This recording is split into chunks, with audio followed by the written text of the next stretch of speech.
اب پہلی بات سمجھیے، تسبیح کہتے کسے ہیں؟ تسبیح کرتی ہے کیا معنی؟ ہم کہتے ہیں سبحان اللہ سبحان اللہ سبحان اللہ، یہ تسبیح ہے۔ اصل میں سبح یسبح کا مادہ عربی زبان میں آتا ہے کسی شے کے تیرنے کے لیے۔ پانی کی سطح پر کوئی چیز چل رہی ہے، یہ تیر رہی ہے۔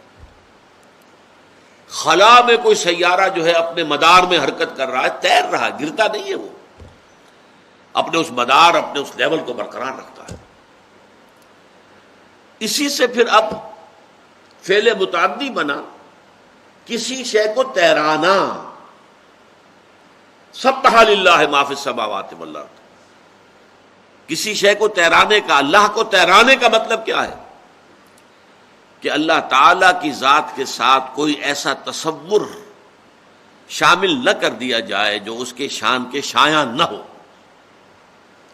گویا کہ ہمارا یہ کہنا اللہ پاک ہے کس بات سے؟ ہر نقص سے، ہر عیب سے، ہر عجز سے، ہر احتیاج سے، ہر کمزوری سے، ہر ضعف سے پاک ہے۔ وراء الورا ثم وراء الورا ثم وراء الورا، یہ ہے تسبیح، کہ ذات باری تعالیٰ کے ساتھ کوئی ایسا تصور لاحق نہ ہو جائے جو اس کی شایان شان نہ ہو۔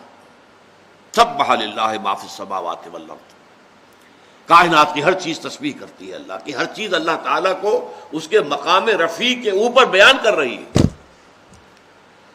اور اس میں اتنا زور ہے، سورہ بنی اسرائیل میں فرمایا تسبح لہ السماوات السبع والارض ومن فیہن وَإِن مِّن شَيْءٍ لَّا يُسَبِّحُ بِحَمْدِهِ وَلَٰكِن لَّا تَفْقَهُونَ تَسْبِيحَهُمْ إِنَّهُ كَانَ حَلِيمًا غَفُورًا۔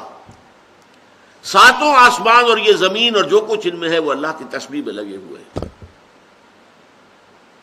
کوئی شے نہیں ہے جو اللہ کی تسبیح اور حمد میں نہ لگی ہوئی ہو۔